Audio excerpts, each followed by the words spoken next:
On the all-new KCLR app. The 2018 Referendum Debate Special on KCLR's The Way It Is with Sue Nunn. Well, hello, good evening and welcome to The Way It Is Referendum Special Debate. On the 25th of May, we go to the polls to decide on whether we want to remove the 8th Amendment to the Constitution and insert instead provision may be made by law for the regulation of termination of pregnancy. Thank you to our audience who join us here at KCLR. We've done our utmost to balance our audience 50-50 and to include a number of people who are undecided. The format of debates debates in fact is that there will be three and we'll be joined by advocates for and against the repeal of the 8th Amendment. There'll be two general spokespeople to start and a medical and legal spokesperson on each side. They'll come to the podium here and have 3 minutes uninterrupted to make their case.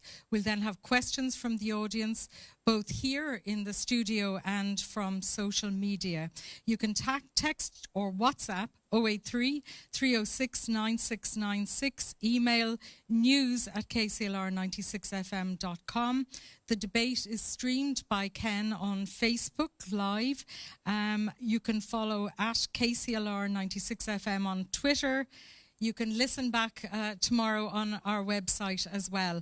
And Edwina tells me we're running a Twitter poll via our account at KCLR 96FM asking, as the referendum looms and our debate gets underway, are you undecided still? You can choose from yes or no. Now, I think we all agree that this is a very difficult issue for many people and views are passionately held on both sides. And I really would urge you to respect everybody taking part here today and that to our panellists and also to our audience. So let us begin with Abigail Malone of Save the 8th. She's advocating a no vote. Abigail. Sue, thank you so much for being here, and to the good people of Carlow and Kilkenny, thanks so much for listening in to such an important, and as Sue has said, such an important and very passionate topic that we will be asked to decide on. So, you know, on Friday, I think it's important for us to really analyse and remember what we're being asked. As Irish people, we are being asked, do we want to remove the last and final right to life of every single unborn child in Ireland? Now, I think for many Irish people and for many of you listening, that the answer to this is no. That this is just a step too far. You see, if we remove the 8th Amendment and bring in the broad and liberal abortion legislation that Minister Harris has put forward, Ireland will go from a country that values the right to life of the unborn child to a place where abortion is available on demand up to the first 12 weeks of pregnancy, for any reason, for no reason. And abortion is also made available on undefined mental health and health grounds for the first 6 months of a pregnancy. And, you know, I know it's one thing for me to maybe stand here and talk to you about legislation and policy and points of view, but what I feel is critically important is to acknowledge and address the type of culture that Ireland would have and the type of place it will be for unborn children and what the reality of this abortion plan would look like here. I know that many people, and many of you even listening perhaps, have real and genuine questions about this issue. That many people have serious and valid concerns about the discussions that they've heard and about the experiences of women all across Ireland. What I would say to you today is that this legislation and this decision that you're making on Friday is not what you have asked for, and it's not what you want. This legislation is not about the hard cases. It is a broad and on-demand abortion proposal, even more liberal than in the UK. Much of this debate has focused on tragic cases, which are indeed that, tragic, hard, difficult. However, what we are being asked is to legislate for abortion on demand for the first 12 weeks of pregnancy. In the UK, we see that 97% of all abortions happen on healthy babies of healthy mothers. You may ask, why do I look to the UK? The UK are our nearest neighbours. Comparing policy, comparing healthcare, comparing history, comparing sport is the most normal thing that we do in society. So therefore, I look to the UK and I see that in the UK, every 1 in 5 babies are aborted. That 90% of babies with a diagnosis of Down syndrome before birth are aborted. That is 9 in 10 babies with a diagnosis of Down syndrome. That is 90 in every 100 babies diagnosed with Down syndrome being aborted before birth. This is not what we want, and this is not what we need, and this is not what the women of Ireland need. If they need support, let us give them that. But abortion is not healthcare, abortion is not support, and abortion is not what we need to bring into Ireland. Okay. Abigail, thank you very much indeed. That's Abigail Malone there advocating for the no side. And now I'm going to call Kathleen Funchion, Sinn Féin TD for Carlow, Kilkenny, and she's got 3 minutes to advocate for a yes vote. Kathleen. Thanks, Sue. Thanks very much for the invitation. I'm voting yes, and I'm appealing to people to please vote yes on Friday because of the restrictions that the 8th Amendment currently puts on healthcare for women during pregnancy. Life is not black and white, and we all know this. No woman sets out to have an abortion. It is nobody's aim in life. However, there are situations where people cannot continue with a pregnancy. This could be because they've been given the diagnosis of a fetal abnormality. It could be because they've become pregnant as a result of rape. It could be for medical reasons that they cannot continue with that pregnancy. We need to trust our women. I say that as a mother and as a young woman. We need to ensure that we give them the choice to make for their lives, for their bodies, and in conjunction with their partners, in conjunction with their doctors and their families. The hard cases, as they've been called, have been mentioned on a number of occasions. There is no other way to deal with these but to remove the 8th Amendment from our Constitution. So I would appeal to people to please go out and trust women. They're our sisters, our mothers, our wives, our neighbours. That's what we need to do. We need to ensure that we trust women to make the right choices for them and for their bodies. The proposed legislation is very similar to Switzerland. It's actually quite restrictive, and they have a very low rate of abortion. In fact, where there is access to information, greater access to contraception, and greater access to safe and legal abortion, the rates drop. Right now, we are failing women, and as a country, we have failed women time and time again, from the Magdalene laundries to the recent cervical cancer scandal. Every single day, 9 women travel to England for an abortion, and 3 women take pills alone, scared, and without medical supervision. The next tragedy we're going to see in this country is a woman dying alone in a bathroom or her bedroom. Let's not have that, and let's not have the hypocrisy of when that happens, people coming out and saying it's a tragedy. Let's finally stand up for women. We failed them for long enough in this country, and let's get out there and vote yes on Friday. I would appeal to people not to get involved in the scaremongering. There is nowhere in this legislation that says that a baby with a disability will be aborted or a baby with Down syndrome. That is completely factual information, and it's completely wrong for the no side to be proposing this. In fact, the 8th Amendment Committee were very, very strict that they would not propose abortion in the cases of a disability. So I would just appeal again to people to trust women and to give people the choice in life. We all know that there is very difficult situations and very difficult circumstances. For example, in regards healthcare, if you're a woman that has a certain medical condition and you have to take medication on a daily basis, if you then become pregnant, this medication may be denied to you. If you're going for cancer treatment, you can sigh all you like in relation to the no side, but this is the reality, and this has happened. And women have died as a result of the 8th Amendment. Please do not let any more of our women die. That's your 3 minutes. Thank you both very much indeed. No, thank you. I'd like to ask you both back up to the podiums, if you would, because we're going to open up. Let me just say that if you want to ask any questions of our panel, the first 2 that we've had talk for and against, you can text or WhatsApp 083 306 9696. Email news@kclr96fm.com, and we're on Twitter and Facebook as well. Sinead has a radio mic here, and I'd like to ask for any questions from the audience. Would you identify yourself as yes or no? Because we don't have an exact balance in the audience, so we need to have an exact balance as much as possible of the questioners. Hi, I'm Damien. And would you give us your name? I'm Damien O'Brien. I'm from Carlow, Together for Yes. I'd like to make a couple of points to Abigail Malone. Thank you so much for mentioning people with Down syndrome when you were asked not to. My 44-year-old sister who has Down syndrome would be so impressed to have heard her mentioned again. And by the way, my 88-year-old mother will be voting yes, because in 1974 she never had a choice. So that's one point. Do you have a question for me? Yeah, oh God, I have a question for you. You said that people didn't want this. People didn't want this debate. People didn't want this referendum. I'm sorry, the Citizens' Assembly did. They wanted it. The Joint Oireachtas Committee wanted it. The Oireachtas voted for it. So let us get on and do it and get rid of this amendment that should never have been in the Constitution in the first place. Abortion was already illegal pre-1983. So why are you so insistent on this when it is blatantly unfair? Okay, that's the question. Great. Well, if I could just address one or two things. Firstly, yes, Down Syndrome Ireland did come out and make a statement saying they didn't wish to be asked to be involved in this debate. However, which I think you will find if you go and ask the members of Down Syndrome Ireland, which as across every community in Ireland is divided on this issue, medical practitioners and lawyers and also family members with Down syndrome, because only this past Saturday there was over 100 families part of a group called Disability Voices for Life who their children have Down syndrome. So by all means, you and your family and any person who has a family member with Down syndrome is perfectly entitled to be part of the yes side and is also perfectly entitled to be part of the no side. So I think...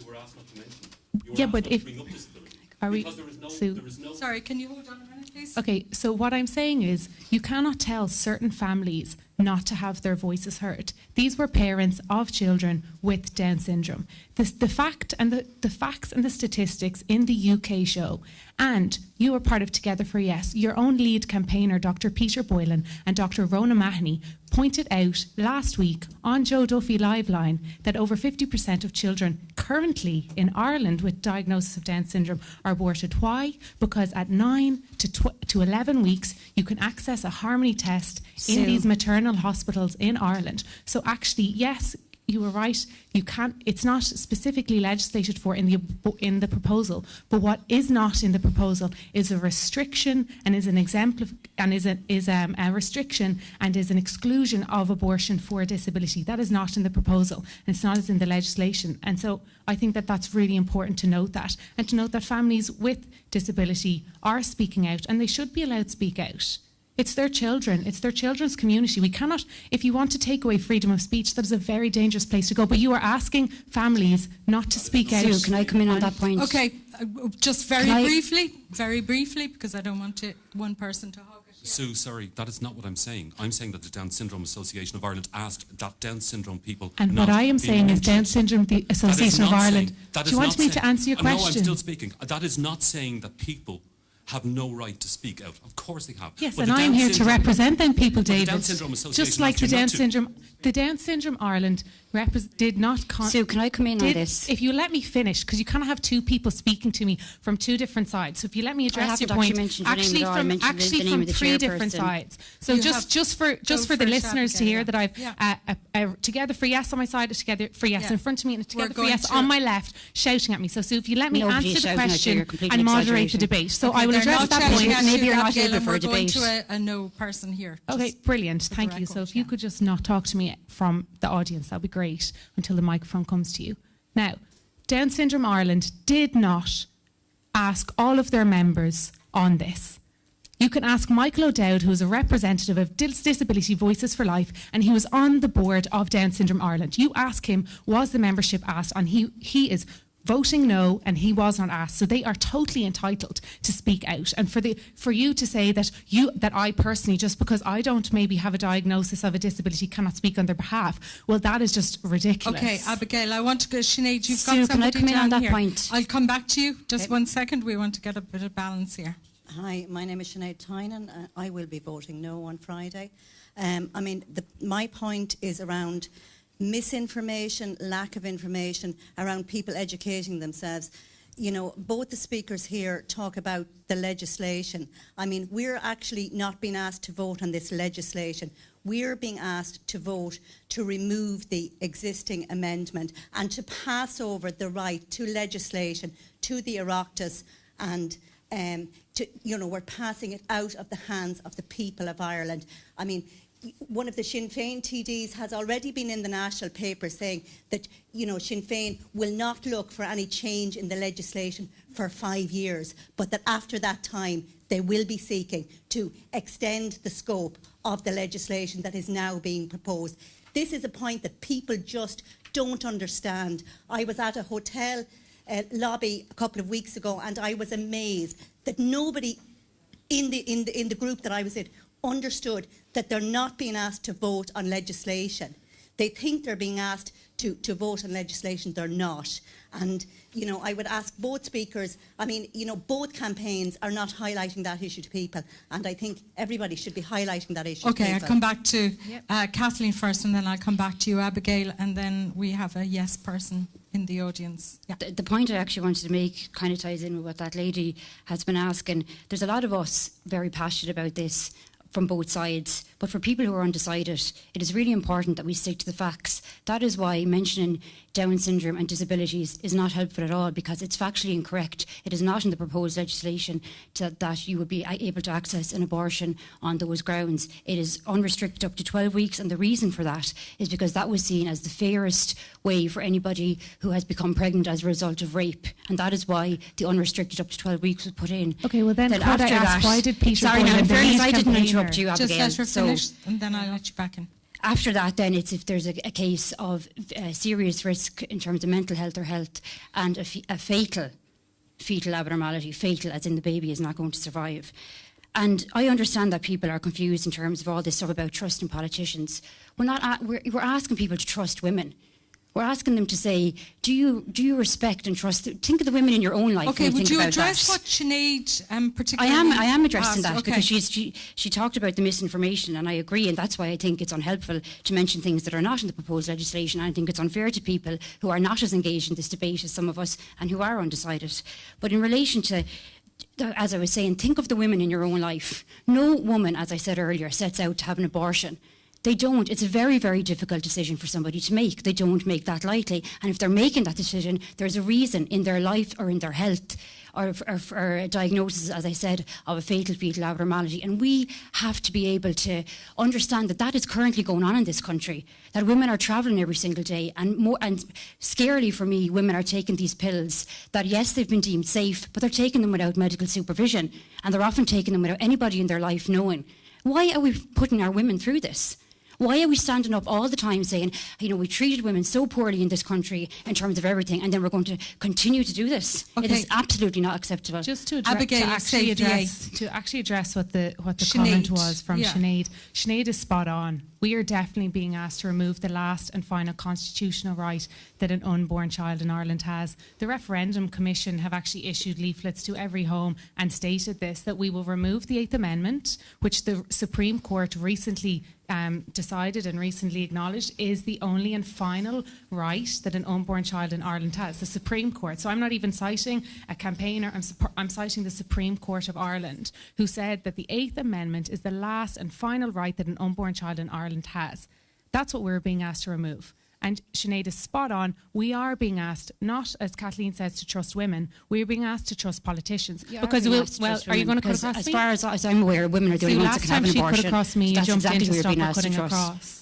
Okay, well, I will just then keep talking over her if you won't jump in then. So we are being asked to trust politicians. We are not being asked to trust women. And we are not, in this case, not even being asked to trust doctors. We are being asked to trust politicians to legislate for abortion in any cases. And as Kathleen said, yes, the legislation does say 12 weeks. But tell me in the legislation where it says abortions will not be allowed on the grounds of disability. Because it does not say it. Where is it? The 8th Amendment Committee, if you look back on the voting record. You cannot tell me where it says it in the legislation, because your own campaigners, Dr. Peter Boylan and Dr. Rona Mahoney, came out on Liveline and said Down syndrome can be diagnosed with a harmony test from 9 to 11 weeks in Ireland. You really are unbelievable with your factually incorrect information. Well, your campaigners, I'm quoting your own campaigners. I'm quoting Peter Boylan. Did you listen to Peter Boylan on Liveline? Did you listen to Rona Mahoney on Liveline? They said it was 9 to 11 weeks. Peter Boylan. What I did pay a huge amount of attention to was the National Citizens Assembly and then the 8th Amendment Committee,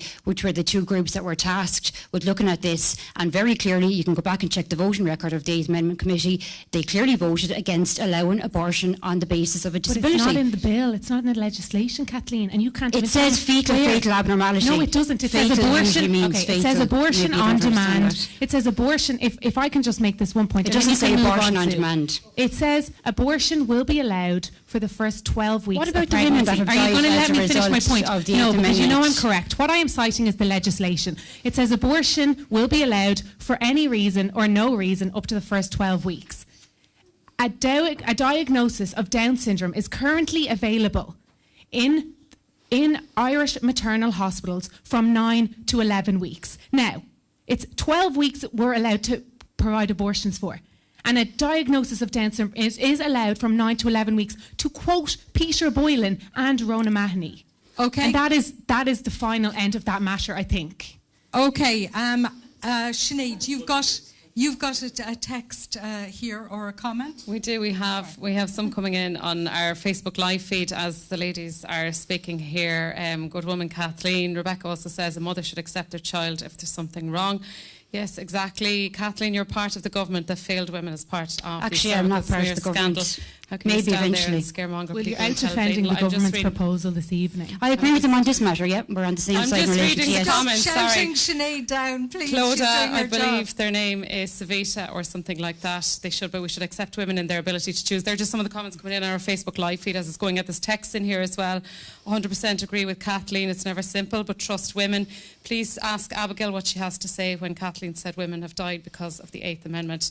And another text, what about the fathers? Will they have a say or be consulted regarding the possible abortion of their child?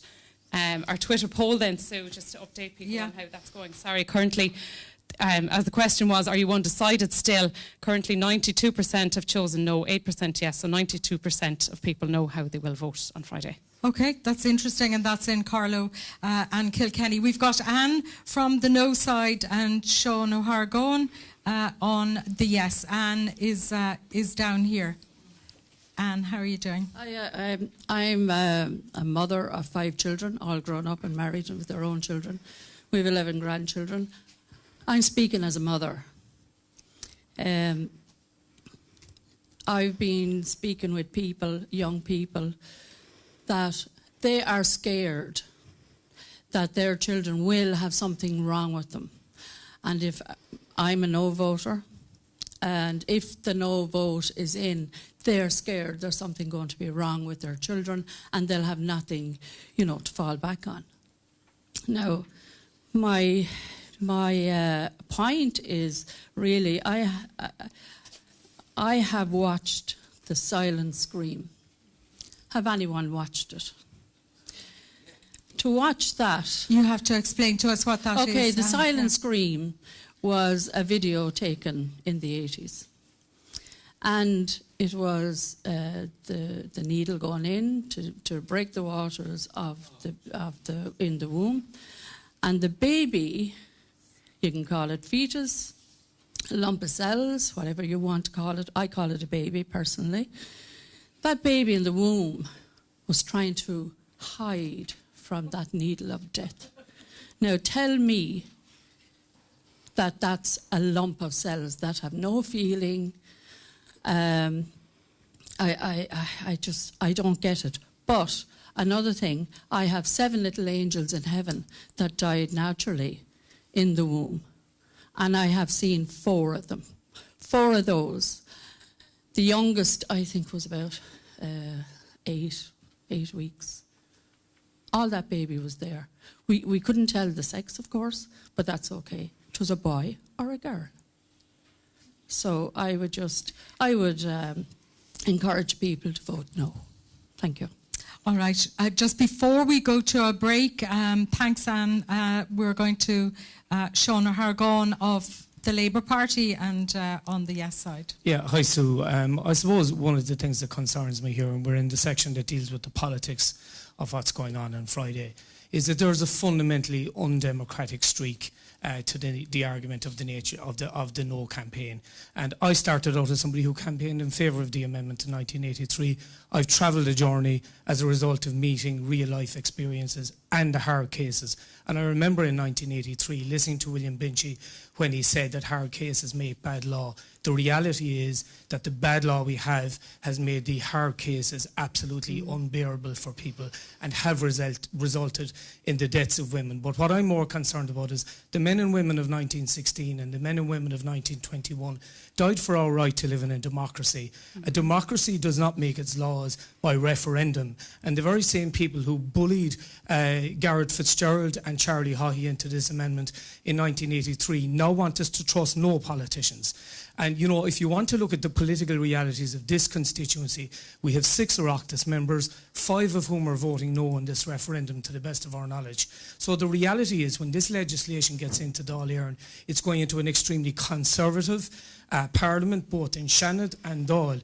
And I know that those people responsive to the wishes of people on the ground, responsive to the medical concerns. We seen people like Billy Kelleher travel the journey on the Oireachtas committee on the 8th, where he travelled the same journey that took me 35 years. So I think we need to, as Kathleen said, we need to trust the electorate on Friday. We need to stick to the facts. It is the removal of the 8th Amendment, because the reality is, if we don't remove the 8th Amendment, we can do nothing about fatal fetal abnormality, nothing about pregnancy through rape, nothing about pregnancy through incest. We must make this change now to allow the legislators to do their job. Okay, we need to take a break. We need to take a break. I'll let you back. We're going to bring everybody back at the end of the debate, but we need to move on. We've got 2 more speakers to come on the medical side of things after this break. Thank you very much indeed, Abigail and Kathleen, and we'll have a chance to have you back.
You're very welcome back, and we now go to the medical part of this debate. And so we had the no side starting first in the last debate. We're going to have the yes side starting in this debate, and we're joined, and thank you to both of them for being with us, Professor Ray O'Sullivan, consultant gynaecologist obstetrician at St. Luke's Hospital in Kilkenny, and Dr. Kirsten Fuller is a GP from South Tipperary and a member of the Medical Alliance for the retention of the 8th Amendment, and she'll be arguing for no. We'll start with Professor Ray O'Sullivan. 3 minutes. Thank you, Sue.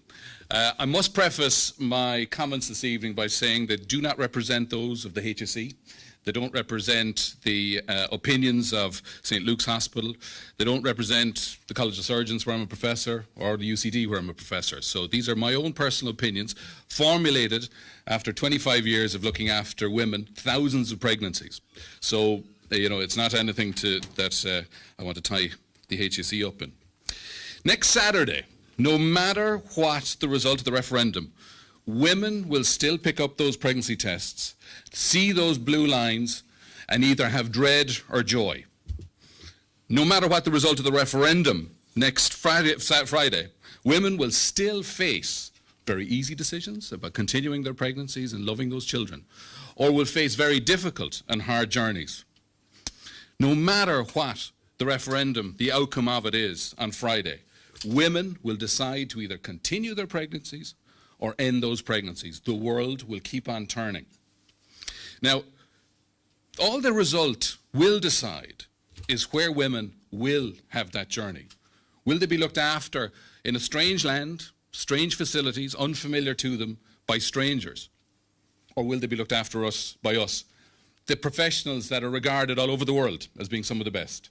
And I think it's only right that our women should have the best.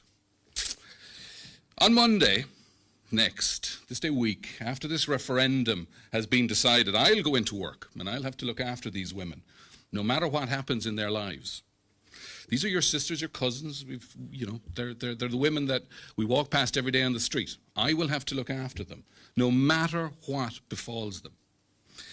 I will smile and joke at the women when they have good news. I'll give them the scans and their joy, filled with joy. Every day that happens to me. This will happen on Monday.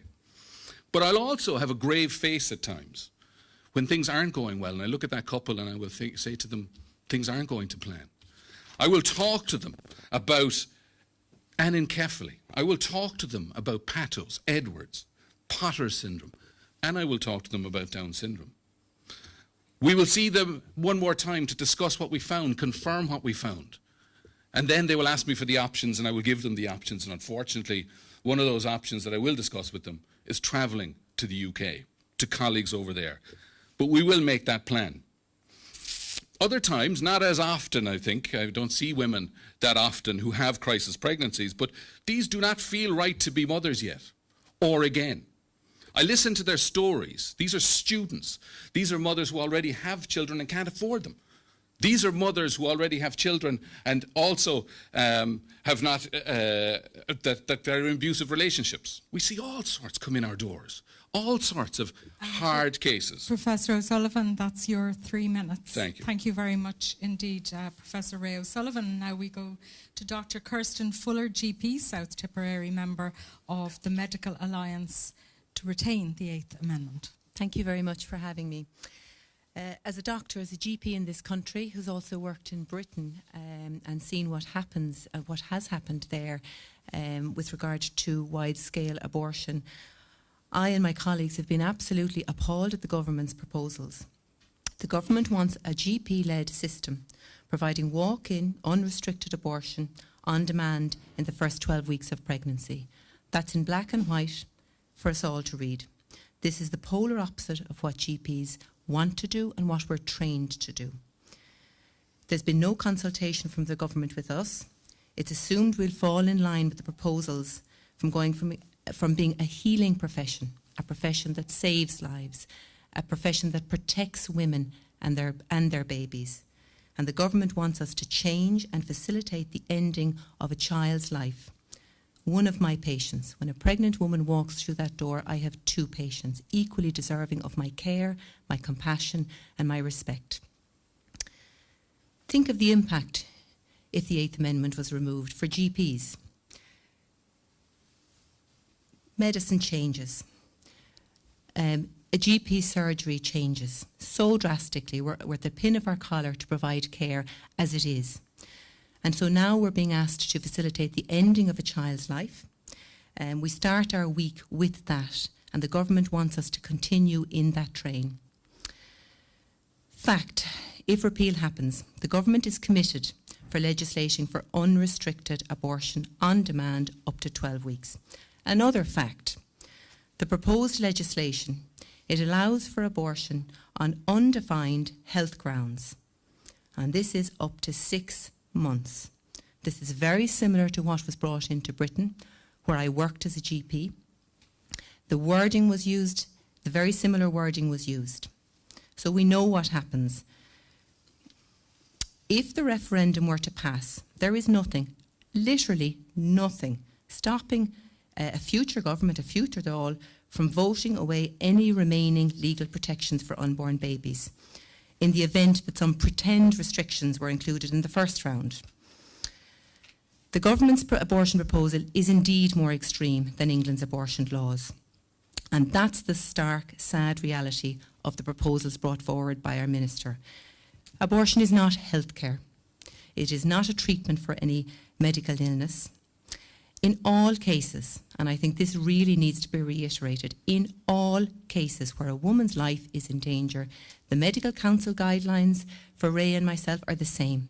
The 2013 Protection of Life During Pregnancy Act, that's the law by which we go. We are obliged we're not asked, we are obliged to intervene to provide all necessary treatment for a woman. That's your 3 minutes. Thank you very much indeed. That's Dr. Kirsten Fuller, GP from South Tipperary, member of the Medical Alliance. I want to allow you to talk to one another about what both of you have had to say. In just a minute, I'll just take a question from the audience, and I know we've got some questions coming in from Emer as well. Okay. My name's Kate Campbell. I'm also, like the lady who spoke before, a mother. I have 3 children. When I carried my 3rd child, I got seriously ill during the pregnancy, and because of the restrictions brought in by the 8th Amendment, the doctors had their hands tied and were unable to give me treatment until such time as my life was in the balance. I was very, very ill. My life was in danger, but my life did not hang by a thread. As a result, I was in and out of hospital for the remaining weeks of my pregnancy. I went over term. So for 10 weeks, I was in really, really bad pain. But when I was operated on 2 weeks after I had the baby, it turned out that I had gangrene. Now, this is really, at the time, I have to admit that I was very angry against the medical profession, because as a patient, I was given no information. As a patient, I was allowed no procedures. I was allowed no tests. I never had a diagnosis as to what it was that was causing the problems. And all of these were brought around by the restrictions brought in and are surrounding the 8th Amendment, where until such time as my life was hanging by a thread, my child's life, which I wanted, it was a wanted child, her life was given a premium over mine. Now, my other 2 children were never given any say in this. My husband was never given any say in this, and I very, very nearly died. Now, the 8th Amendment is not an abortion referendum. It is a healthcare referendum. It concerns not 4,000 people who travel, but 103,000 people who access maternity services every year in Ireland. All right. Can I go back to Dr. Fuller on that, and then we'll go to Professor O'Sullivan? Okay. I think we fundamentally disagree on the fact that this is not a referendum about abortion. The 8th Amendment provides protection for the unborn and the mother.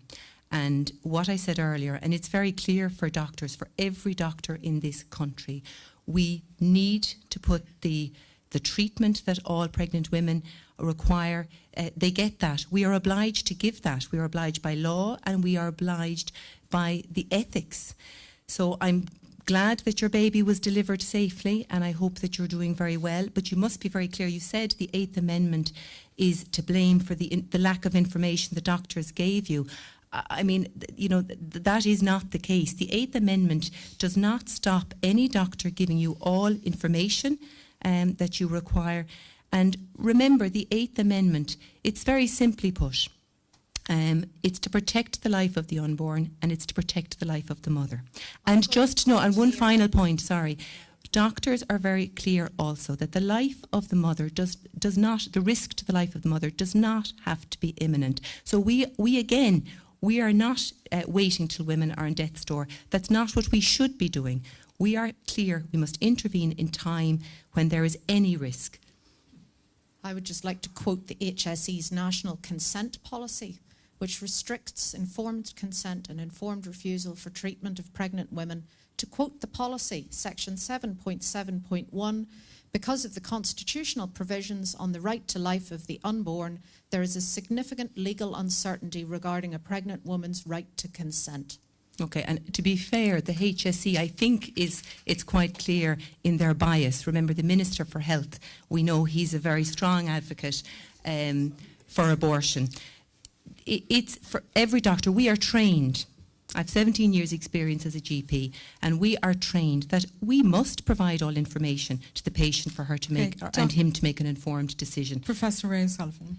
Thank you for sharing with us the story that repeats itself time and time again around this country. And we had to change, we had to have a referendum to save women's life. What a country we live in. We actually had to have a referendum to save women's lives in extremis. But, and this is no disrespect to you, but that's a very small number of patients. And the no side will have you believe that we have that now addressed and squared away. We are not addressing the majority of cases, which are women who have to travel because they have either been caught out, accidental, unwanted, unplanned pregnancies, or because their babies have abnormalities that are going to lead to ultimately death in the womb or soon after birth. But we've had to turn to the people just to save your life. It's ridiculous. We need to start moving on and actually start caring for all women in their pregnancies. And all babies. And all babies. And in the end of the day, Ray, you and I have 2 patients when a pregnant woman walks through that door. I have no problem looking after both. And I think all can get necessary treatment. You know what? The truth is, with pleasure, every child is welcome. Every child is welcome in this country. Every life is precious. And it doesn't have to be a perfect life, because maybe that's the mix. We're all imperfect. But every life matters. It's very interesting kind of that I more than anyone in this room or listening knows about life. I mean, I see it down a microscope when it's made, when it's created in an IVF lab. It begins at that very moment. Be under no illusion. Termination is the stopping of a pregnancy.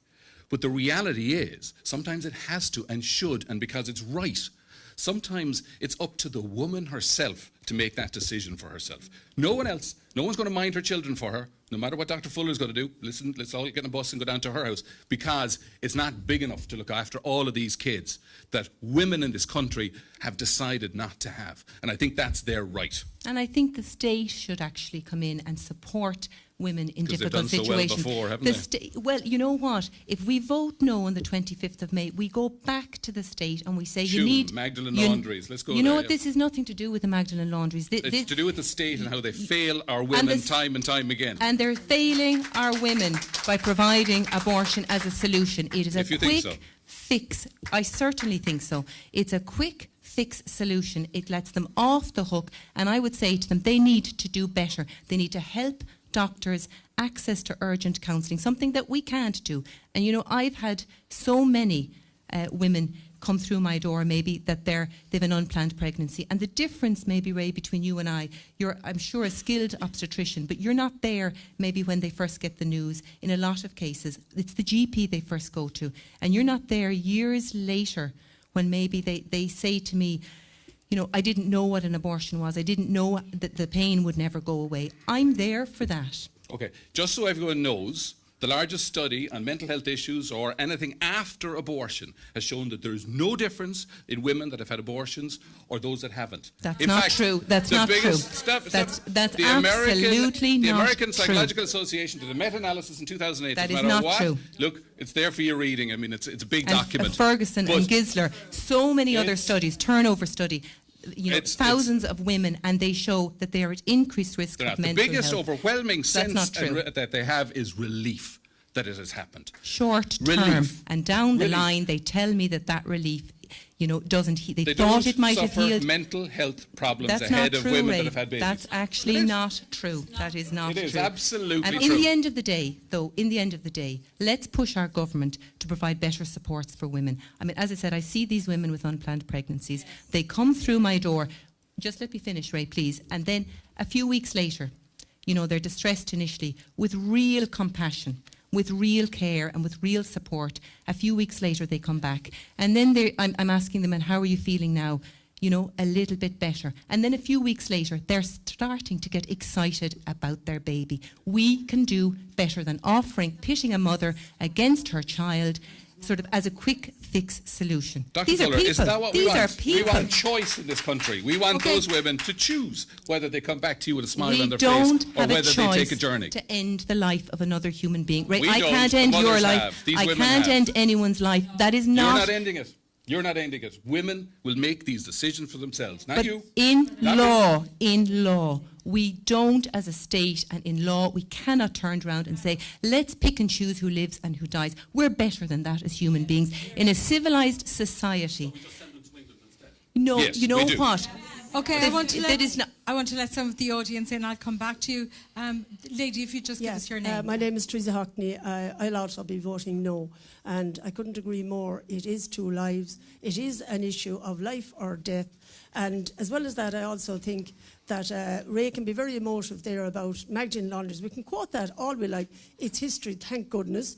But also wonder where the bodies of babies who were aborted up to 6 months, where are they buried? Equally as bad as the Magdalene laundries, equally as bad.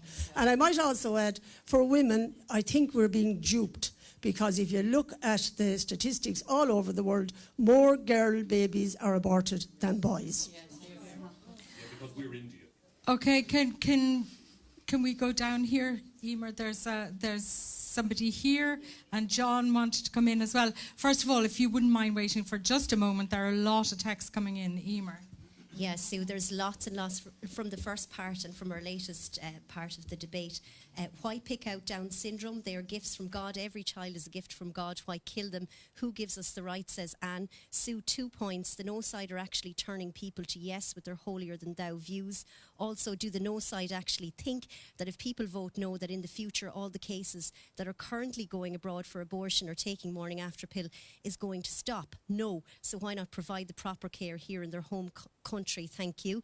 It's been said again that the 8th Amendment, says another texter, has led to the death of women. Can Abigail please answer this question? Somebody else said, I'm voting yes. I have an 8-year-old daughter. I've had to go to England. I've taken abortion pills since for mental health reasons. I've struggled with depression because of being a struggling single mother in this country. It's not done enough here for women.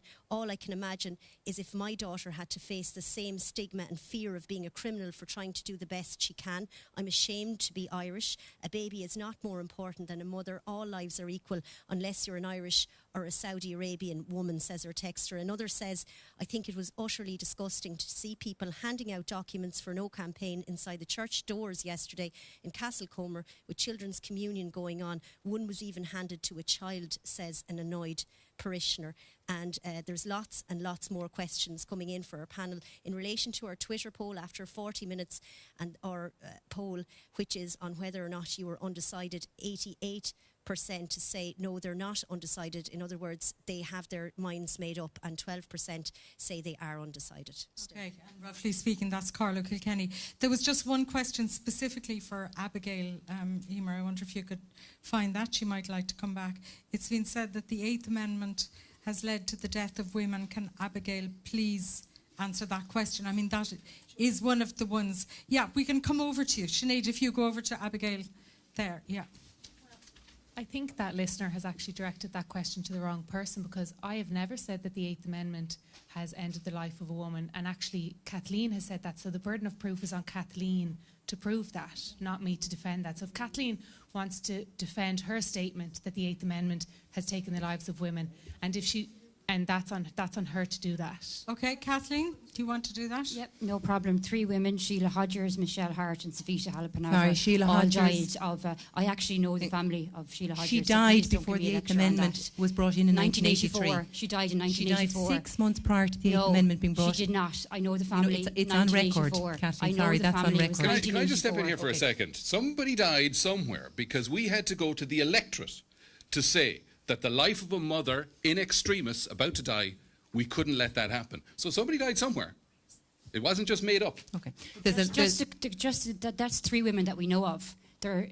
There's countless women whose lives and whose health has been decimated, like the lady that spoke here behind me. There was no, it's absolutely barbaric in this century that someone would have to go through that. And that is the reality of the 8th Amendment. And Ray O'Sullivan, can you definitively say whether women's lives have been lost? Oh, I can't definitively say, but we decided to go to have a referendum to ensure that no woman would die in her pregnancy because of medical reasons, because she was about to die. I think the independent report into Savita Halapanava's death said that the 8th Amendment contributed to I have terminated pregnancies prior to Savita Halapanava dying. I have done that. I've had to do it for the lives of the mothers. That's correct practice. And prior to that, it was illegal. And prior to that, it was illegal. No, that's correct practice. That's what you should do as a clinician. But it was illegal. It was illegal. Well, with regard to Savita, that was 2012. 2013, the law was changed, so we have the Protection of Life During Pregnancy Act to make sure it was clear to every doctor in this country. What I would like to say is, in the end of the day, for those undecided people, I'm not sure which way to vote, and they're hearing both sides here today.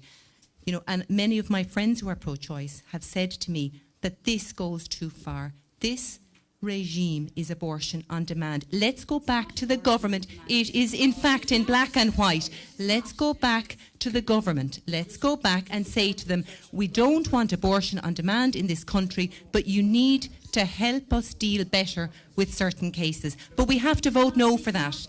Now, we can have to vote no just say for that. something for everybody? Very briefly, this abortion please. on demand thing is a nonsense. There is no doctor currently in Ireland It's in black trained. and white, Ray. It's in black and white on the heads of bill. There is no doctor currently trained in Ireland to deliver abortion care to any woman. Leslie Regan, head of the college in London, has said no Irish doctor has undergone the training for abortion care. So first of all, we will not be opening the doors somehow, this rush. And what it'll give us time is to put together good legislation and also put together good education for our young men and women so that we reduce the chances that they will have these crisis pregnancies. And if they do, they will present early and early enough so that it is easy to do physically, psychologically, emotionally, not just for them, but for the staff like myself who know exactly what a termination is. And it is ending life. And but we need to be there to help these women. That's incorrect. Dr. Peter Boylan, your colleague, has come out when he was asked and said that we have the skills necessary to do an abortion. We have the skills, but not the training yet. No, and he said there's minimal training required. He said he's ready to do it. We all do these and so Cs. actually, We all do. It's easy to do. You know, we have no training can we in not abortion care, do better pre than or this? post-abortion. Is None of us this have the what training. you want to offer the women of Ireland? I do, yes. I want to offer women safe care. Well, you know what? I want better for those women. I want to offer them care. Better for those I don't women. want to. I don't want to force women to have babies they don't want to have. And you know what? They don't need to have. These it's are not right. It doesn't always work. What happens when it fails? What happens when it fails? What happens? It does fail. Okay, we go back to you, the lady who said use contraception. There's somebody in the audience, Sinead. Hi, Adrian Wallace from Carlow Together for Yes and People for Profit. And I just want to say the no side are on about supporting women. I've campaigned every single day for a right to housing, for a right to education, for women to raise their children without the threat of poverty. I've never seen a no campaigner on that. Well, that's incorrect. There's plenty of no campaigners hang with on you a second, on that. Please. At the same breath, add the Yes side are campaigning for free contraception and access to sex education, because that is what keeps abortion rates down. Controlling women doesn't. And my main point here is they say we can't trust the politicians, we can't trust the legislation that we've come to. The process that got us this legislation was long thought. It was done through across parties, it was done through Citizens' Assembly, and I want to point out that the No Side refused to take part in the Oireachtas Committee and add their voice into that. They are undemocratic. Again, Secondly, that's very incorrect. what you were doing That's is not that you the were trusting truth. Westminster. You were trusting politicians in England to care for the women here. I say bring our woman home and protect them with legislation that we have decided upon democratically, carefully, and with consideration for women. Women deserve that right to choose. Nobody else. Not the state and not the church. Women. Okay, I just want to go to, there was somebody I was pointed out wanted to speak, somebody who has a disability, and you wanted to make a point. You might tell us your name. Yes, my name is Steph. I'm with Carlow Together for Yes, and it's just really interesting hearing everyone talk about disability so passionately, and I'm sitting here, a person with a disability. There's such a strong central focus on disability within a strong sense of disability with the No campaign, and yet there's such a glossing over the fact that Inclusion Ireland have actually endorsed and joined the campaign, and people with disabilities have been so vocal throughout the campaign about their needs, the reproductive needs throughout the debate, particularly in the cases of chronic illnesses, bipolar, schizophrenia, and like myself, I have epilepsy. Certain medications are not compatible with fetal life, and it is essential to carefully plan for a pregnancy for both mother and baby. To the woman, Anne, who said she watched The Silent Scream, have you ever watched or witnessed a tonic-clonic seizure? And also imagine having one while being heavily pregnant. If you support women and if you are compassionate, want to deliver compassionate healthcare for women and people with disabilities, would you not support access to the full range of medical treatments that they deserve within crisis pregnancies, or actually so they can just helpfully and carefully plan for a pregnancy for the health and the welfare of the person at risk? Okay, and thank you very much indeed. And I know there are people down here and from the No Side want to come back, but we need to break for news now, just coming up to 6 o'clock, and we'll be back with the debate after that. The 2018 Referendum Debate Special on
no difference in women that have had abortions or those that haven't. That's in not fact, true. That's the not true. biggest That's the absolutely the not American true. Psychological Association did a meta-analysis in 2008. That no is matter not what. true. Look, it's there for your reading. I mean, it's a big And document. Ferguson But and Gisler, so many other studies, turnover study, thousands of women, and they show that they are at increased risk of mental the biggest health. overwhelming That's sense not true. that they have is relief. And the debate continues after this bulletin. Events at the weekend have prompted a warning from local Gardaí to drivers about speeding. Carlow Gardaí caught 2 drivers on the M9 motorway on Saturday travelling at 175 kilometres.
Referendum debate special on KCLR's The Way It Is with Sue Nunn. And thanks very much indeed, Marianne, and you're very welcome back. Just to remind you that on the 25th of May we go to the polls to decide on whether we want to remove the 8th Amendment to the Constitution and insert instead provision may be made by law for the regulation of termination of pregnancy. And thanks to our audience who are here with us, we've done our utmost to balance our audience 50-50, and if that's not possible, we're dividing the questions out 50-50. We've told you about the format of the debates. Sinead, you wanted to come back there on what was said before we broke for the news. Sinead from the no side. Yeah, I mean, you know, I have lots of comments to make about what was said and also what was not said. I mean, a number of people have referred to the fact that it's the legislators who introduced the original referendums who've brought us to this place, and I agree. But these are also the people that we are now being asked to trust with the lives of women and babies going into the future. I value life, I value all life. I'm worried that Ireland might become a country where we would have a repeat of the Alfie Evans case, which attracted such international coverage. You know, I mean, this was a family who wanted to give their baby every possible chance, and the government in the UK denied them that opportunity.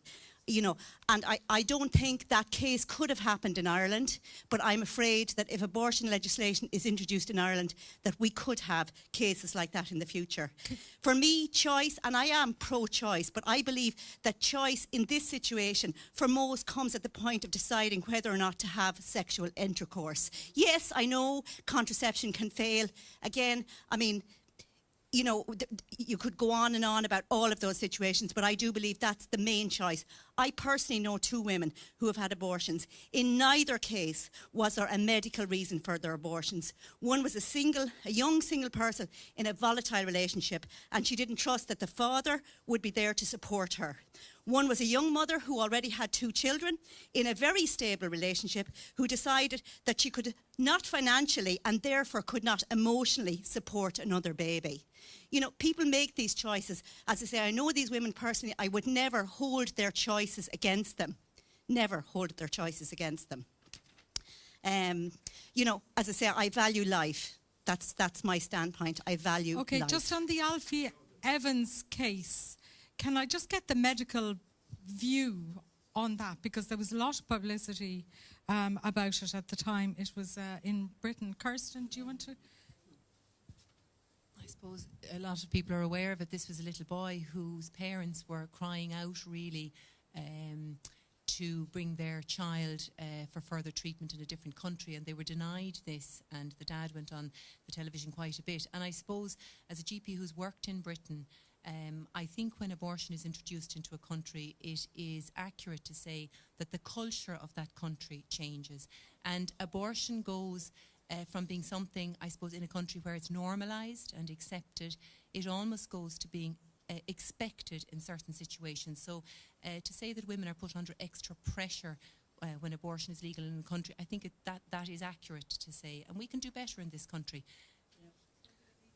Right, and we'll come to the legal perspective. Alfie Evans, but just because Alfie Evans was a born child who had a condition that was futile to treat. It was going to cause that child suffering to try and treat that child.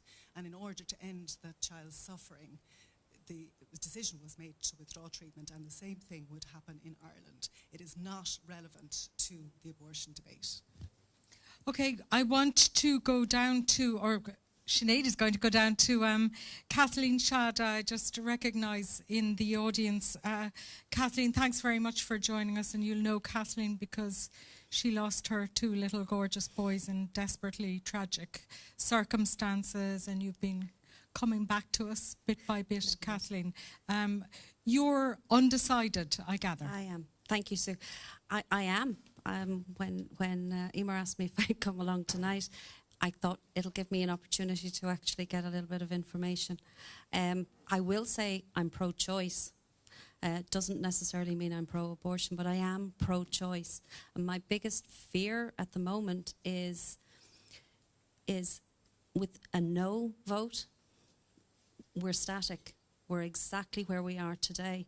And we don't have an opportunity to make any changes to the lives of all the women that are involved. And that makes me sound like I'm that I'm a yes voter, or that I'm pro-abortion.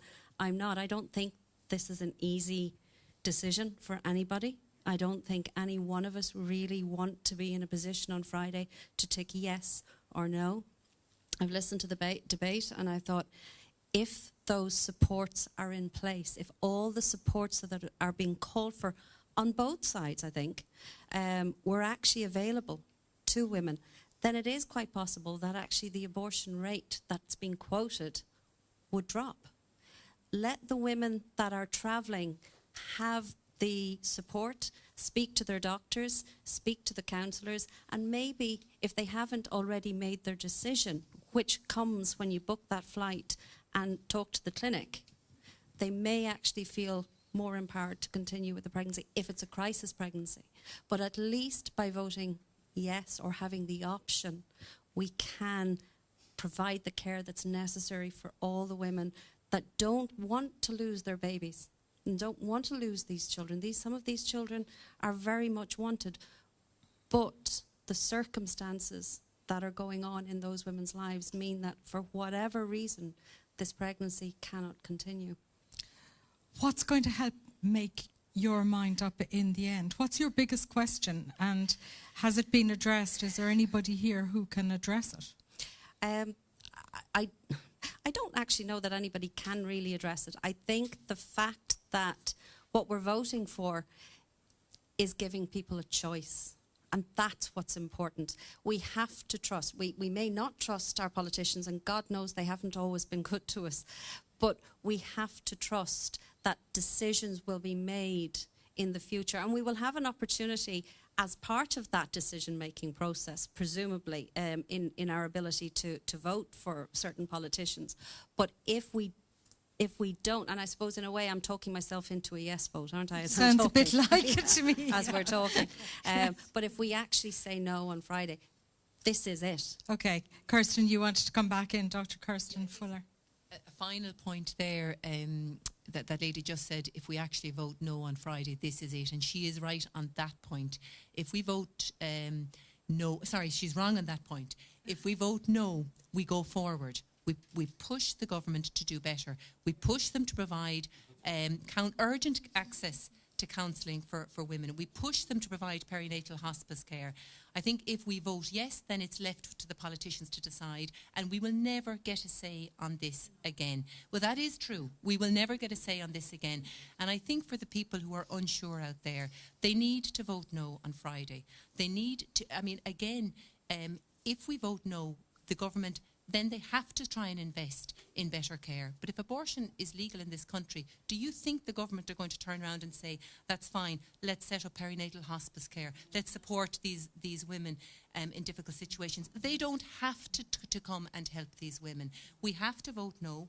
We have to push the government to do better. We have to provide better supports for these women, because in the end of the day, these are women who talk about lack of support. They talk about lack of financial support. We can help with that. Okay. I can hear Jonathan of the Hospice Babies group saying, you know, we do have that hospice care at the moment. Okay, loads of people want to come in. Quick sentence on that. The best support that we can give women is showing them respect for them to make the choices that they feel are right for their lives in conjunction with their partners, with their families, with their doctors. Yes, we need much better maternity care, and we need much better access to contraception. It should be free. We need much better sex education. And they're things that I'm glad to say that I've helped or to try and campaign on. Because no, it's just to say that you can't say vote no, that is it, and we'll push the government into more support. That's not going to happen. You're putting your head in the trousers. Under the yoke, which is the yoke, the Eighth Amendment has been, the government has had, successive governments have had 35 years to put all of these supports in place. They haven't been put there. Let's get rid of the Eighth, and let's actually do something about putting the proper supports and care for all of these women in place. Okay, John Rice, you've been waiting for a long time. John, and you're a no voter. Thank you, Sue. Yes, I am a no voter. I am here this evening. I'm coming from a different angle, Sue, as you will understand. 3 weeks ago, I buried my wife for 50 years. She died of lung cancer from smoking. In the last 6 months of her life, she was given the best care possible by doctors and nurses in St. Luke's Hospital, Kilkenny, in her own home, by the palliative care nurses. She had no hope of ever getting better. There was no cure for her form of cancer, but she was treated with the utmost care and attention, both in hospital and at home. Nobody wanted to see her dead. And I'm calling on politicians and mothers-to-be who are voting in the upcoming elections, which is the murder of healthy babies by abortion. I want these politicians and mothers-to-be to visit end-of-life hospitals and homes and see the care given to those patients, like my wife, who have no hope of getting better. They are not throwing them in dustbins like babies after abortion are. They are treated with the utmost respect until they draw their last breath. And in God's name, I'm asking the people to vote no in these elections. Remember to vote yes. Is yes to the murder of innocent babies. There is no moral issue here tonight. I haven't heard nobody talk about the fifth commandment, and the fifth commandment states, fifth, thou shalt not kill. I feel here tonight I have died and gone to hell. All around me is the smell of blood, murder of innocent babies. Thank you. Okay, thank you. And I'm sure everybody's in deep sympathy with you, John, on the loss of your life so recently. Catherine? My name is Catherine Nolan. I'm with Kilkenny Together for Yes. We've met a lot of people on the doors who have had significant difficulty in coming to a decision about that, and it's always, I think, helpful if we can find, even though it may seem unlikely, some common ground. And I think the one common ground and the one thing that unites to get both the yes and the no campaign is that everybody would like to see fewer abortions. Everybody would like to see mothers being better supported, whether they're having crisis pregnancies, whether they're the hard cases, or whether they're, no matter who they are. So in that vein, I'd like to ask if there would be any possibility of both campaigns pledging that no matter what the outcome of this referendum is, that they would work together for better care for women and for better access and more affordable access to contraception, whatever contraception it is that women need, and for real sex education in schools that is non-directional and is not backed by any kind of an ethos, that is factual. Okay. Anybody like to comment from the no side on that? Abigail? I definitely agree with the lady and the lady's points, you know, that obviously I agree that is common ground, that both sides of this debate can agree on that we all want to see less abortions. And I think what I think, myself included, and I think everybody here tonight, I think we just need to remind ourselves that, you know, these are real women with real issues and real decisions to make. And definitely I'm agreeing with the lady I'm agreeing with you, and I'm saying yes, for sure. Will you just let me finish, please? Please, just let me finish. I'm getting to your second point. Your first point was that we all agree on that, for sure, because nobody wants to see abortion rates increasing in Ireland on either side, and I agree with the lady. And yes, I agree with your second point that, of course, we would like to see more supports. Of course, we would like to see more health and more care and more advocacy in all of those areas. But as Dr. Kirsten Fuller has said, that it will not be possible to access and to demand those better services should abortion be legislated for, as there will not be enough resources on a very practical level. Okay. The real issue that I very think, briefly, yeah. The real issue, and it hasn't been mentioned there at all, is that the sex education that children get and that young people get currently in schools is not adequate, and that access to affordable contraception of whatever kind is suitable for any woman is not easily got for everybody in this country. And those are the two things that are most proven internationally to reduce the rate of abortion. Okay, I'll ask people to be fairly brief because I want to get to our next debate on the legal issues. But Kathleen, you're on the no side. Thank you. I'm on the no side from various points of view. I dread the thought of abortion coming into the country because I value life so much. I've lost a couple of children myself, and I know what it is to lose a child. And the memory of it, it's many, many years ago, and the memory of it is as alive today as it was the day it happened. One of them was a miscarriage, and one was a full-time stillborn birth. So, please, these are beautiful children that you're talking about aborting. Please think very, very seriously. And I would like to make another point, that our government are not listening to the people.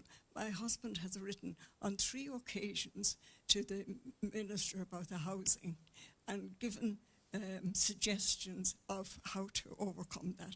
He hasn't even got a reply to one of those. So the government are not listening to the people. Kathleen, thank you very much indeed. Alan is over here down the back. I'm just, Sinead and I have split sides here. Alan. Yes, Sue. I'm Alan O'Reilly.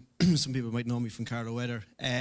I, as a man, feel very inadequate in this debate, but I do feel strongly that I trust the women of Ireland. I listened to a lot of debates. I was 2 years of age, mind you, when 1983 happened, but since then, I remember the divorce referendum. I remember the same-sex referendum.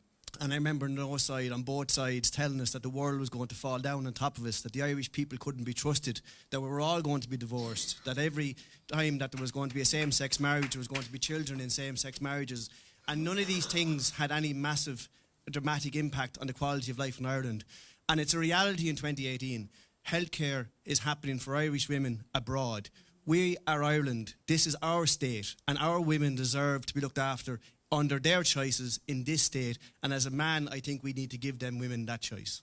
All right. Thank you, Alan O'Reilly. Sean O'Hargon, quickly. Yeah, very briefly on that. I think you need to look at the track record here. I remember it being outside a meeting in Tralee in 1987 when many of the people involved in the No campaign organised mass meetings against the Say Safe programme. They did the same in relation to several other measures that would have made real difference to the protection of life and to the protection of the quality of women's lives. They've consistently opposed it. They opposed the right to travel in 1992. They opposed the Protection of Life During Pregnancy Act, and they consistently denied they did so. Ronan Mullen led a campaign against it. So you've got to look at people from where they've been and what they've done in terms of what now calling for supports to be put in place. Okay, very quickly, Kirsten, and we've got a lot of texts coming in and we need to get to our legal That gentleman debate. just mentioned, I suppose, about the divorce referendum and the same-sex marriage referendum. And to be very fair, I suppose each referendum is extremely important, but let's not sort of confuse them with this. I mean, this is about life and death. This is about whether we will allow our government to legislate to end the life of an innocent human being.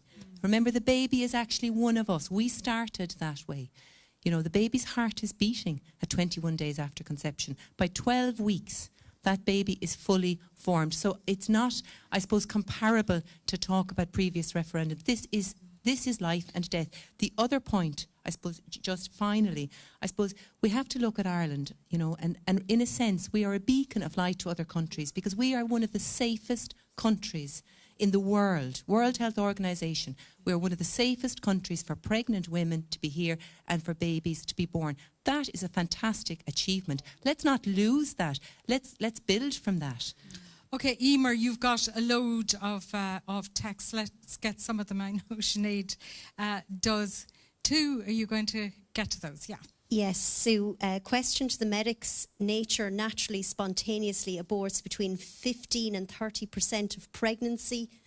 How do humans decide terminations compare with these statistics? This is important because we're prepared to accept nature's intervention, but not human intervention in pregnancies. And that's from Paul Horan for the medics. Okay, quickly. I'm not quite sure what Paul's saying, but there is a spontaneous miscarriage rate. We accept that, but the rates compare. There's far fewer abortions than ever will be done than miscarriages. Nature does actually do the work for us. And it sounds, I don't want to sound awful, but little babies that aren't developing normally, most of them miscarry. Most of them do miscarry. We do discover some of them in the womb by way of testing, scanning, etc. And then women come to us and say, what can I do about this? Nature hasn't helped me here. But there are far, far, far more natural, spontaneous miscarriages than ever abortions. Very briefly, Kirsten. Absolutely, miscarriages happen, but I think that's not what we're voting on, and that's not what we're talking about. We're actually talking about and voting on a liberal abortion regime. That was a question from a listener. Okay, Another text, Sue, I had a termination 25 years ago, says the texter. I don't regret it and have 4 beautiful children now that are happy as I made my choice as the father was married and left me desolate. Another says, please, please, will the yes side move on from the awful hard cases? We know they're horrific, but we're talking about healthy mothers aborting healthy babies up to 12 weeks. This goes way too far. There has to be a better way. Ray O'Sullivan coming across quite bullyish on the radio, so we'll let Ray maybe respond to that. I don't think I'm a bully. How do you respond to that? Yeah. Okay, our Twitter poll then, 91% of people say they've made their minds up at this stage, but 9% are saying they're still undecided, Sue. Still undecided. So it's worth our while being here this evening, and thank you for being very civilised so far as well. We're going to take a break and then we're going to come back with our legal mini debate, and we will welcome those 2 panellists in just a moment.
KCLR's The Way It Is with Sue Nunn.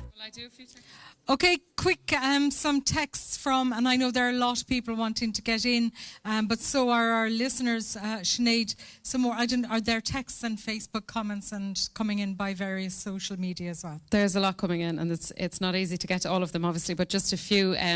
I've had no feelings of regret over my abortion. 6 years later, I feel no regret. I'm lucky I had the money to go to England to do the right thing for my daughter, who is 8. Thanks to Dr. O'Sullivan for pointing out we need to look after women who need abortion care at home and not export them abroad or force them to... Oh, I don't know what that's... Sorry. We need to vote yes, that's clear in Carlow. Kirsten is so calm. I'm voting no. Ray O'Sullivan, in my mind, is delusional. Short-time relief women experience. And we want choice, trust women, is another comment that's come in there on the text lines as well. Okay.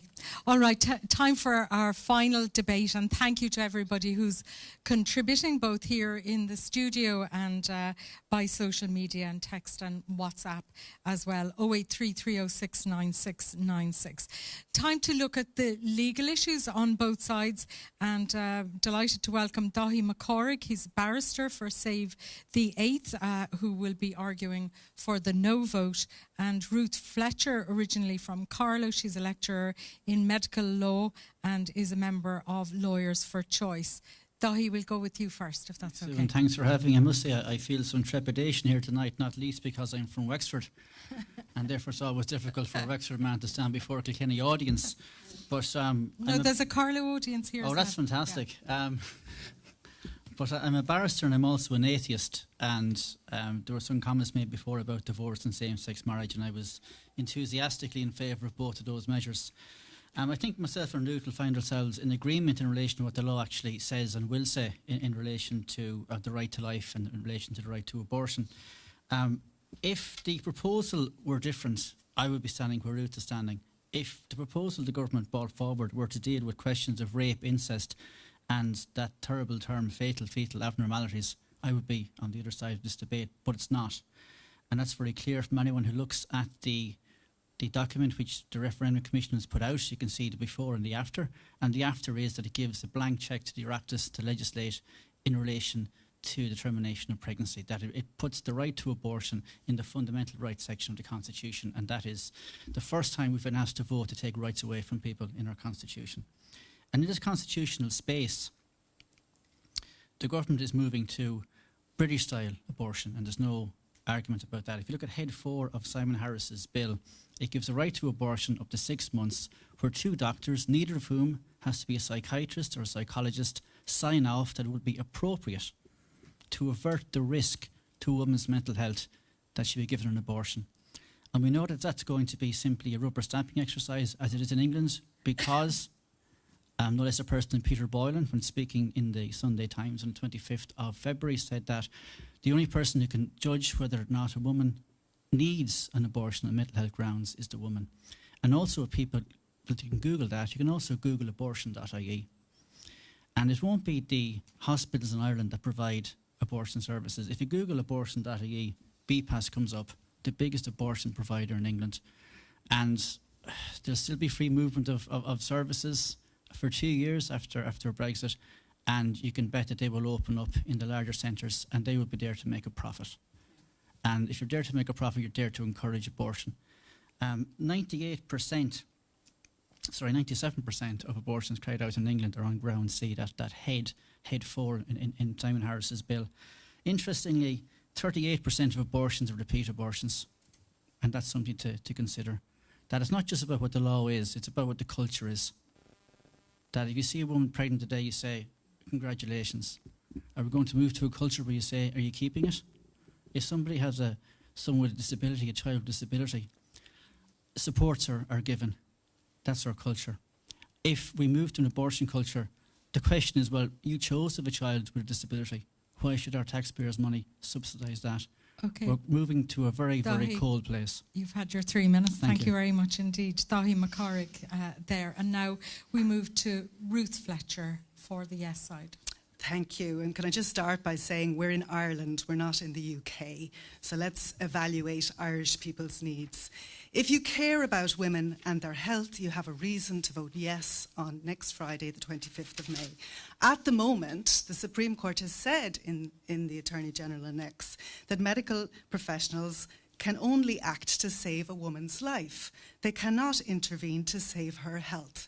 It's because of that black and white distinction between life and health that we're here today, trying to remove a harmful piece of the Constitution, which means that women's health must deteriorate to the point of death before doctors can intervene.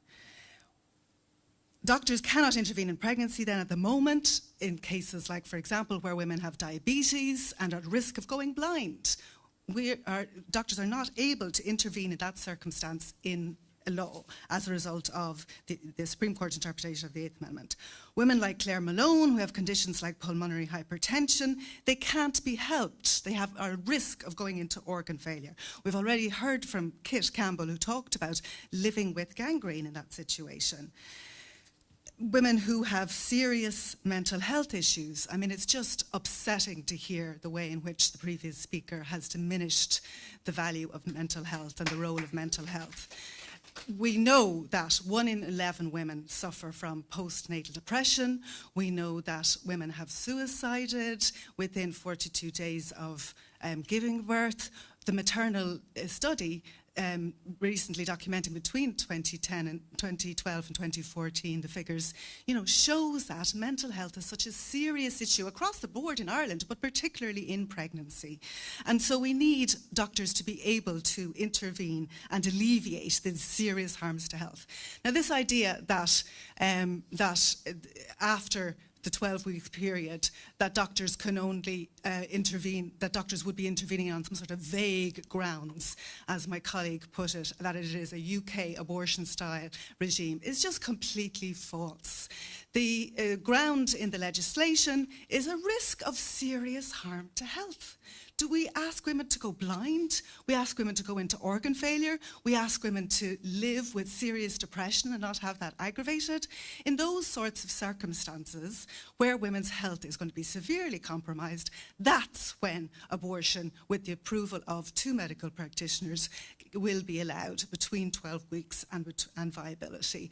It is completely different from the British ground, where the risk of mental health and mental or physical health is where that's going to be worse if the pregnancy continues than if the pregnancy is ended.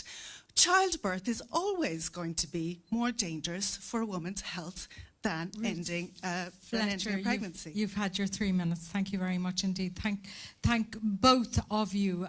We've got a question in the audience, and then I want to come back to allow you to address some of the points that you've made about one another's points. Sorry, this is Kate Campbell again. I would just like to clarify that for a health professional, it's not just women who need an abortion to stay healthy whose hands are tied. It is women like myself who merely wanted treatment who also suffer. We can be left without investigative treatment, without scans, without biopsies, because the 8th Amendment ties the hands of the health professionals. You are healers. Health professionals are healers. You are not lawyers. You are not trained to interpret the 5 words, an equal right to life, that are enshrined in the Constitution. The Constitution is a blunt instrument. It does not have a real life application. Dahi, would you like to come back on that?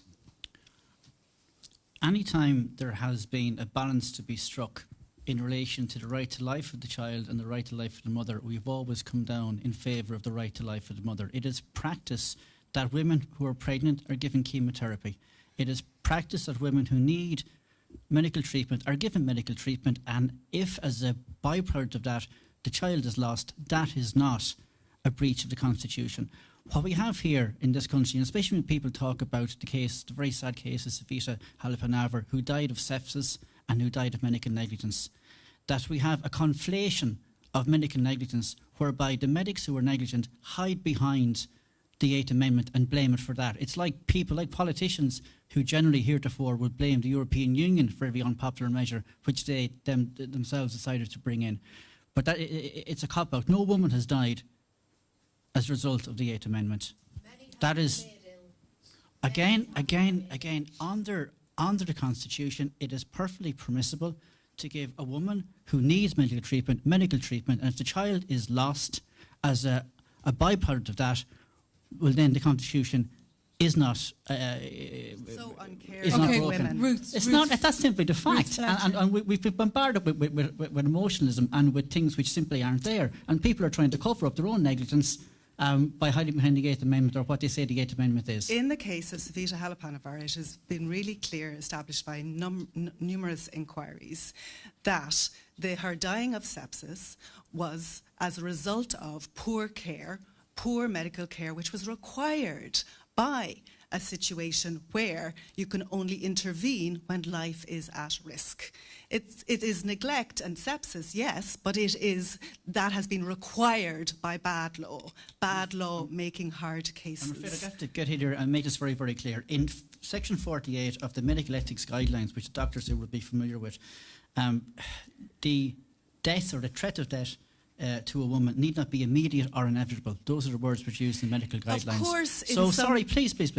I mean, it's the HICWA report, the coroner's report, the HSC report, all said she didn't die because of the 8th Amendment. She died because of the incompetence and the negligence and the fact that she got sepsis. Up and down this country in A&E departments, there are people contracting sepsis, people are given aspirin to mask the temperature. It is a massive problem that we have in There's a massive problem you have in our hospitals in this country, and that needs to be tackled instead of people making Ruth, up and then excuses. we go back to the doctors. The chair Again, we're going of from the legals back The to chair doctors of the again. inquiry made it really clear that the Eighth Amendment had contributed to a situation where she got suboptimal medical care, and that's why she developed sepsis and was not given an abortion. That's not the case. Look, people of can course there are people can read the reports please, themselves. can I make my point? Of course there are situations where doctors are able to intervene in a life-saving situation, and of course there have been situations where lives have been saved, but that was not the case. And anyway, my point is that it is way too poor a standard in law to say that we are only going to intervene when a woman's life is at risk. I am ashamed as a lawyer that the basic law of this state, the constitutional law, requires that women's health deteriorate to the degree that their life is at risk. That cannot be good law. Okay, Ray O'Sullivan, brief. Yeah, it's great to have two lawyers. It's just a question for both of you. I mean, when we repeal this, we're going to be faced with legislation, and at the moment it's in a draft form. So can you tell us if we have opportunity and time, ultimately, to get the right laws in place before they're enacted? Absolutely. So yes, Friday is about taking out the Eighth Amendment, taking out of the Constitution the limit on legislating.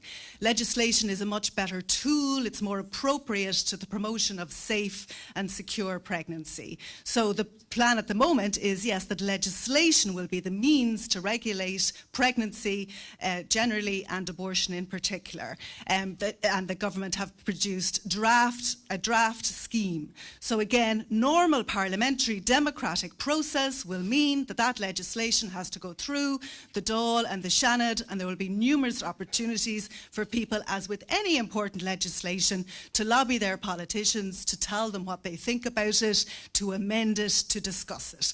Normal, legal, democratic process that I hope everybody will participate in. Friday is about removing the Eighth Amendment. Okay, Right, Friday is about removing the Eighth Amendment. Friday is about removing every right that the unborn has in the Constitution and also without it. The place for fundamental rights is the Constitution. If someone were to say to you that these property rights are extremely complicated, let's take your property rights out of the Constitution and leave them up to the Oireachtas, I think that you'd probably balk at that. In relation to the political reality, there has been a draft bill published.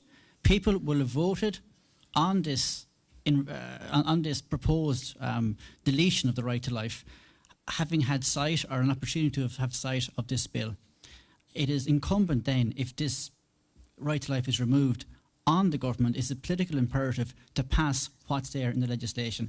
In any event, when the right to life of the unborn goes, the countervailing right that has led to abortion as a constitutional right in America and Canada, that's to say the right to privacy in Roe and Wade in America, the right to bodily integrity in Morgan Taylor, these will be without any countervailing weight. And if a woman is denied an abortion because of any restriction in legislation, that can be challenged in the Supreme Court and struck down. Ruth, you're throwing your eyes to heaven. We just come back Any to good you. lawyer knows that rights are not the only legal tool in the legal toolbox. Common good limits rights analysis across the board. So the Supreme Court said in the M case that fetal life is going to be protected under the common good. That is why we have these practical measures in the draft legislation, like the 72-hour waiting period for the abortion in the first 12 weeks. That's why there is a limit on women's access to abortion even when there are severe risks of harm to her. Well, I don't know if Ruth has read the M case, but it doesn't say that. It says that all the rights of the unborn is contained in Article 43(3). If that is removed, then the unborn child will have no more rights than a dog. That is completely false. Is absolutely correct. And very poor rights analysis from our barrister in commercial law. It is the case that rights is very limited. Actually, I've got a constitutional law practice. I'm not an academic in England. The rights analysis, constitutional rights analysis, always incorporates a limit in light of the common good. Dr. Kirsten Fuller, briefly, if you would. Very briefly, but I think it really has to be said. I mean, I'm thinking of pregnant women at home listening to this programme, and the amount of scaremongering that's gone on to suggest that they won't receive all medical care is an absolute lie. That is, you know, that is not the case. I mean, that is how we receive, you know, Ireland is one of the safest places in the world for pregnant women. Sorry, one final point. Ruth mentioned about pregnancy and diabetes. And again, I mean, really, you know, you name one woman that has gone blind because of diabetes in pregnancy. Please, name one. These are risks. There is that no are documented. woman. Sorry, I mean, diabetes in pregnancy is so well managed by our fantastic doctors in this country. Endocrinologists, ophthalmologists work together with GPs and obstetricians.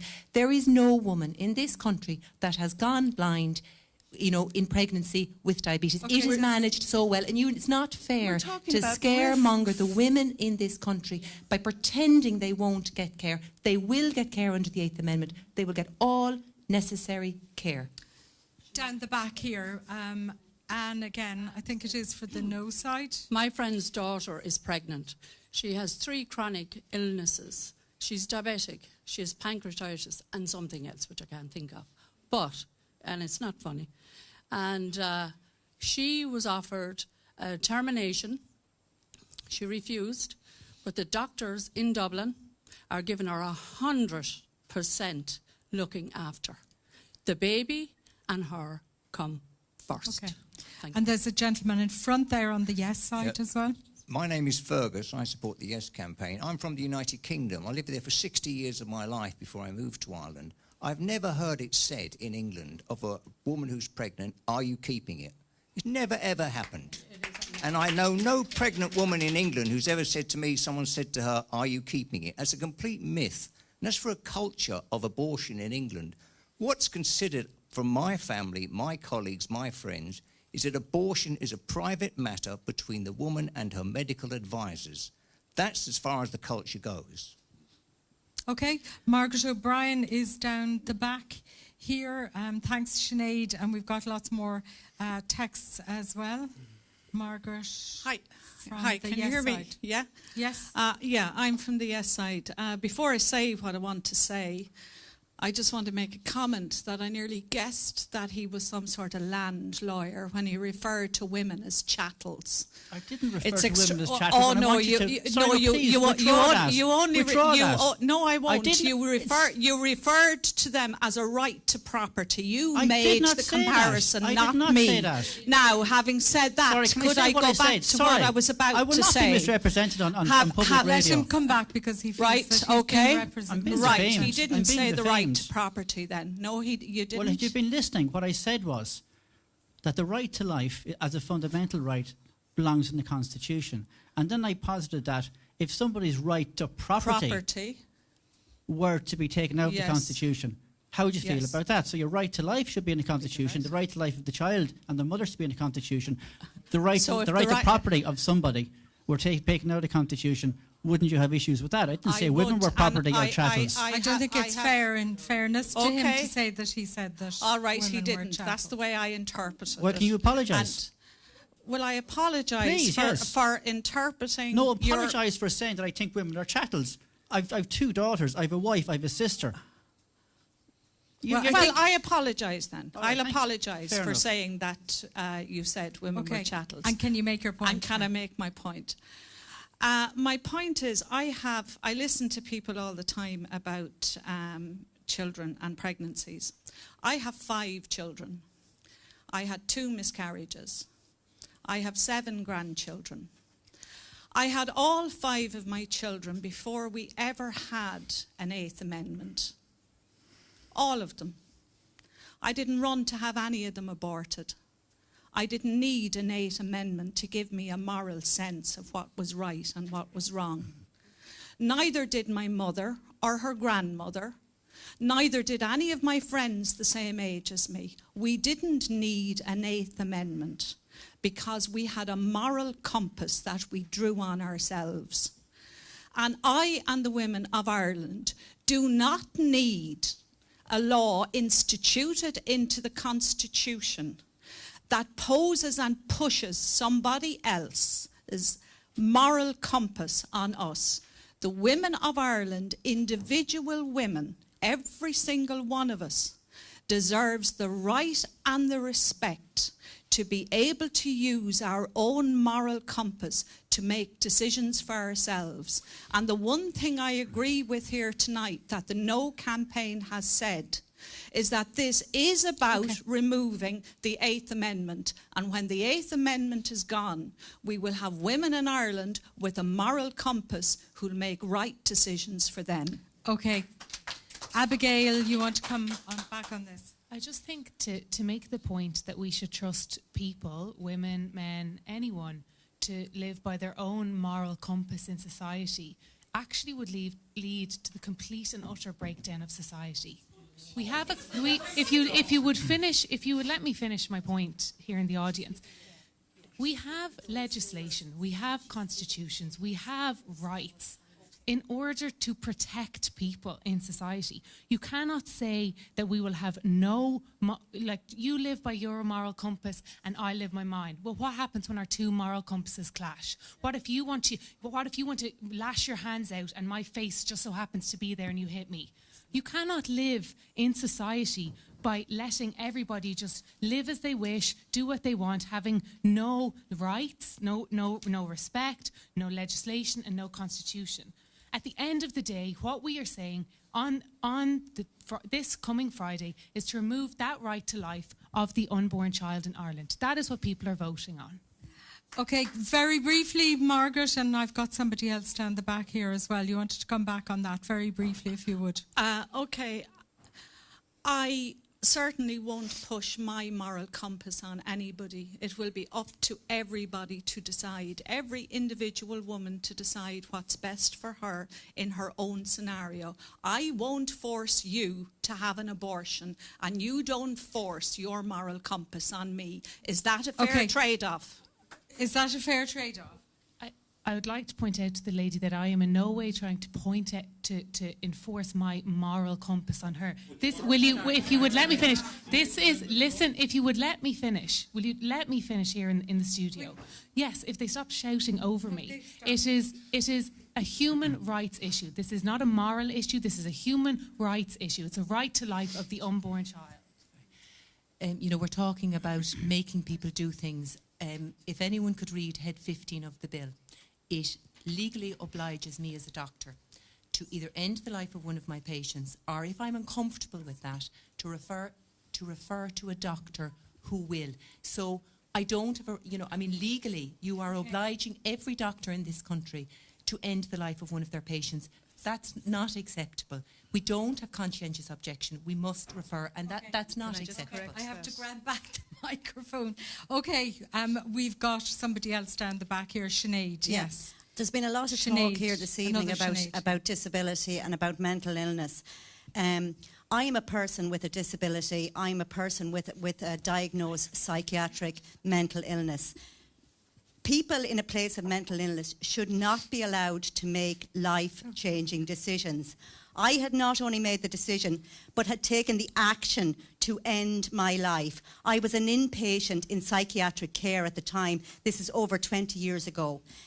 I was transferred into the medical hospital. I refused medical intervention to save my life. The hospital made me a ward of court, and medical intervention, thankfully, was forced upon me. When you're in a place of mental illness, you cannot make logical choices. You just cannot. You're in a place of mental illness. I mean, I'm not asking or telling anybody how to vote on Friday. I am imploring people to educate themselves. I'll have the same love and respect for everybody I know today, thank you very no matter much. how they Can vote. I ask all the panel members, please, to come up in front of our KCLR sign here, and so that we can thank you all very much, and you can say hello and goodbye to our FaceTime live viewers. Thank you all very much indeed for joining us. We had hoped that we'd be able to get around to you all and get your summation of the debate today. Do go out and vote on the 25th of May. You can hear how important it is to every single person who's been here with us. You've been a great panel. Thank you all very much indeed for joining us. Sinead, have you got something to say before we go? Just as we finish, Sue, just the results of our Twitter poll that's been running, which asked people who engaged with it, are you undecided still? And after 2 hours and 75 votes, 84% said no, 16% said yes. So it looks like 84% do know exactly how they will cast their vote. Okay, and maybe we've improved that a bit along the way. We hope we have. Thank you all very much indeed. Professor Ray O'Sullivan, Dr. Kirsten Fuller. Thank you very much to Dahi McCorrig, Barrister and Ruth Fletcher. And thank you also to Abigail Malone and Kathleen Funchen. We really appreciate your time, and to our wonderful audience. Thank you very much indeed.